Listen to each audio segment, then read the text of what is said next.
थाने विधानसभा क्षेत्र महाराष्ट्र में पिछली विधानसभा चुनाव के दौरान अगर हम देखें तो यहाँ पर काफ़ी कुछ फेरबदल हमने देखा है। मैं आपको बता दूं कि 92,298 वोट हासिल करके यहाँ पर बीजेपी ने जीत दर्ज की थी। वहीं अगर हम बात करें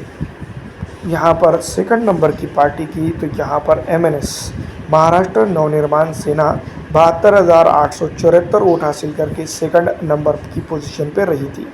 पूरे महाराष्ट्र में जब सबसे ज़्यादा कही जो तो भारतीय जनता पार्टी का तो वर्चस्व रहा था, बड़ा था, तो मैं आपको बता दूं कि वो मुंबई के अंदर पिछली विधानसभा चुनाव के अंदर वर्चस्व बढ़ता हुआ देखा गया था। और दूसरी तरफ अगर हम बात करें शिवसेना की, शिवसेना ने भी काफ़ी अच्छा जो है तो यहाँ पर सपोर्टिव नेचर जो है तो दिखाया था। विधानसभा चुनाव की अगर तुलनात्मक स्थितियों की फ़िलहाल अगर हम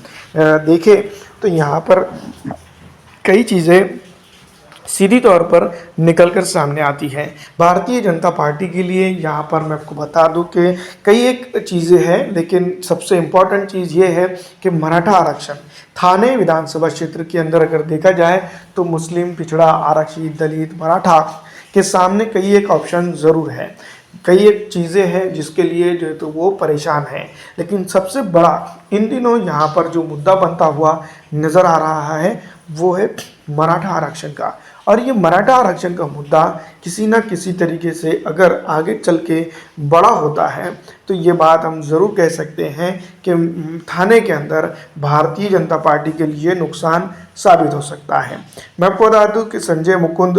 केलकर जहाँ पर चुनाव जीत कर आए थे, और इस बार मैं आपको बता दूं कि भारतीय जनता पार्टी के लिए यहाँ पर जो तो कई एक मुद्दे हैं जनता के पास, जो है तो उसको चुने या ना चुने ये भी जो है तो एक बड़ा असमंजस है। लेकिन सबसे इम्पोर्टेंट बात मैं आपको बता दूं कि भारतीय जनता पार्टी जिस तरह से यहाँ पर काम कर रही है और जिस तरह से उनके विधायक साहब ने जो है तो यहाँ काम किया है, उसको देखते हुए यही लगता है कि इस बार जो है तो मैं आपको बता दूं कि भारतीय जनता पार्टी के लिए यहाँ मुश्किल हो सकती है। दूसरी तरफ अगर हम बात करें कांग्रेस की, तो कांग्रेस के लिए भी